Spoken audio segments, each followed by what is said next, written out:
tal, hermanos? Dios les bendiga en esta hora. Qué gusto poder saludarles. Y bueno, continuamos con nuestros puntos doctrinales. Continuamos con este punto doctrinal que se llama la iglesia. Anteriormente vimos el punto doctrinal, la sanidad divina, y vimos cómo Dios actúa a través de nosotros, amén, mediante su poder. Y bueno, este punto doctrinal del día de hoy también es interesante, y es que quédese con nosotros y comenzamos.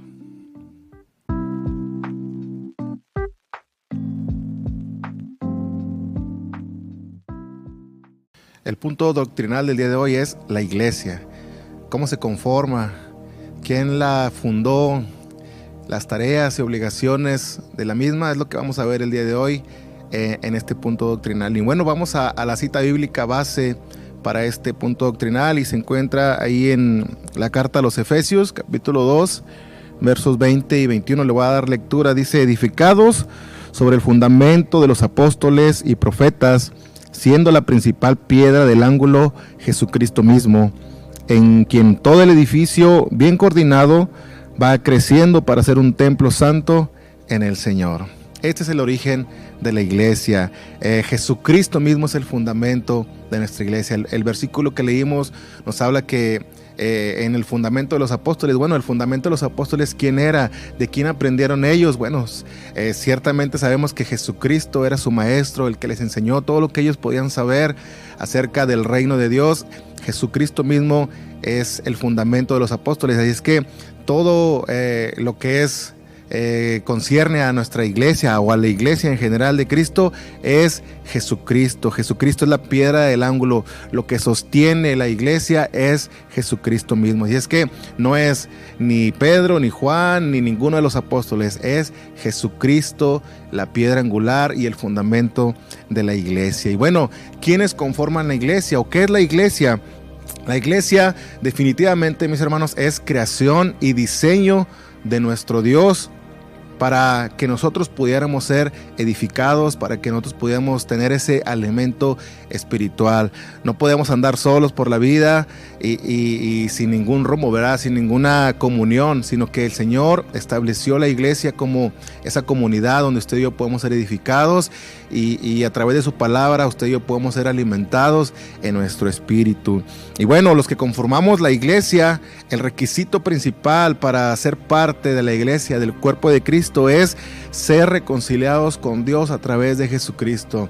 Aceptar a Jesús en nuestro corazón es el requisito principal para pertenecer a esta familia, amén, la familia de Dios, a que usted y yo tengamos estos beneficios, estas oportunidades que el Señor nos brinda a través de la iglesia. Y bueno, rápidamente, ¿cuáles son los ministerios de la iglesia o las responsabilidades y también privilegios de nuestra iglesia? Bueno, el autor del libro nos marca primeramente que nosotros podemos adorar a Dios. Formando parte de la iglesia, usted y yo podemos adorar a Dios. Es el llamado de Dios a nosotros. De hecho, la palabra de Dios dice que nosotros fuimos creados para darle gloria a su nombre. Nosotros fuimos hechos, sí, para buenas obras, nos dice también Efesios, amén. Y bueno, ese es uno de los puntos importantes que usted y yo podemos hacer como la iglesia de Cristo: darle honra, darle gloria, darle honor a aquel que todo lo merece, a nuestro Dios. Y bueno, para nosotros es un privilegio adorar al Señor.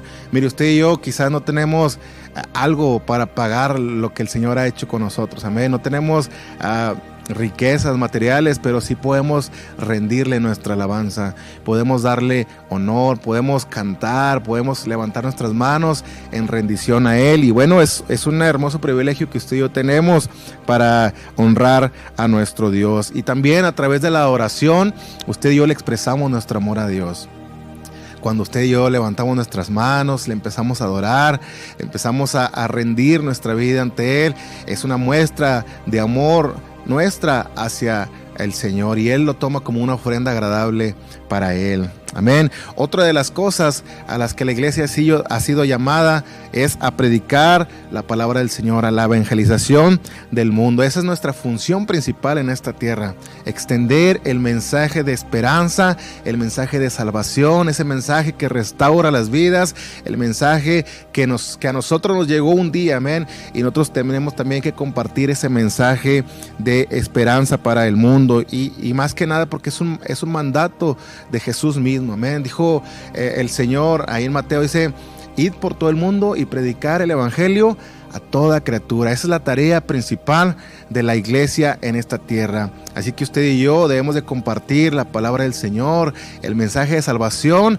dice su palabra, a tiempo y fuera de tiempo. Entonces, en todo momento, usted y yo siempre debemos de predicar al Señor, predicar de su amor, predicar de su misericordia, de que Él tiene un plan y un propósito para cada vida. Amén. Y bueno, la iglesia tiene esta responsabilidad de compartir ese mensaje de esperanza. Si usted y yo no compartimos, ¿cómo la gente se va a acercar? ¿Cómo los perdidos van a llegar al conocimiento de la salvación? ¿Cómo los enfermos van a sanar si no saben a quién clamar, a quién pedir, ¿verdad? ¿Quién les puede dar la solución a sus problemas familiares, en las situaciones difíciles? Entonces, esa es nuestra responsabilidad, ese es nuestro compromiso de llevar el mensaje, de que la gente conozca, que la gente sepa que hay un Dios que les ama, un Dios que les quiere salvar, un Dios que les quiere sanar, un Dios que quiere hacer obras grandes en sus vidas. Y bueno, esa es parte de la evangelización y la gran comisión que el Señor nos ha dejado como iglesia. Otras de las funciones que tiene la iglesia es la edificación unos a otros. Y es importante no estar solos.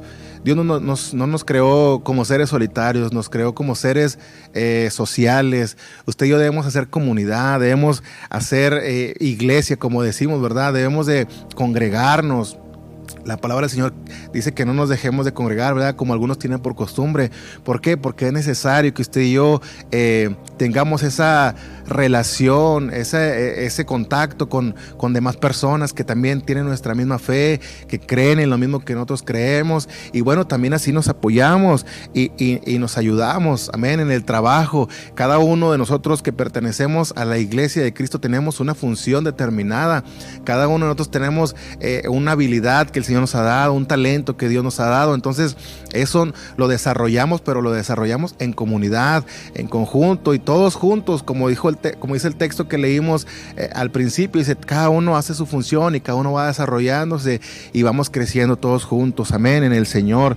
Y bueno, también es importante que usted y yo nos congreguemos, porque mire, la palabra de Dios dice que son mejor dos que uno. ¿Esto qué quiere decir? Bueno, si uno se cae, el otro puede levantar y viceversa, ¿verdad? Si yo me caigo, un hermano me puede levantar y al revés, yo puedo levantar a un hermano cuando esté en necesidad. Entonces es importante que usted y yo nos congreguemos. Y también hay promesas del Señor cuando estamos juntos en unidad. Dice que cuando nos unimos, estamos en armonía, nos congregamos, dice que el Señor ahí envía bendición y vida eterna para nosotros. Es que para eso es la iglesia, también para edificación unos a otros. Y otra de las cosas que también nos narra aquí el autor del libro es que la iglesia también está para hacer obra social. Es importante demostrar el amor de Dios a los demás. En nuestra iglesia, en nuestra congregación, contamos con ministerios que están enfocados hacia esta área, ¿verdad? A la área social, en la entrega de los alimentos, en los hospitales, en los anexos, también a través de las misiones hacemos obra social. Entonces es importante, hermanos, demostrar, no solamente decirle a la gente que Dios les ama con palabras, sino también con hechos, con acciones, con algunos detalles que podemos ofrecer a través de nuestra iglesia. Y bueno, es importante que nosotros nos preocupemos por esas personas, que como iglesia de Dios tengamos esa preocupación por las viudas, por los huérfanos, por las personas que están en enfermedad, que están pasando necesidad. Esa es nuestra tarea. Y bueno, la palabra de Dios nos dice también que la fe sin obras es muerta. Entonces, debemos tener fe, pero también tener acciones a través de esa fe, que el Señor se va a glorificar en las vidas.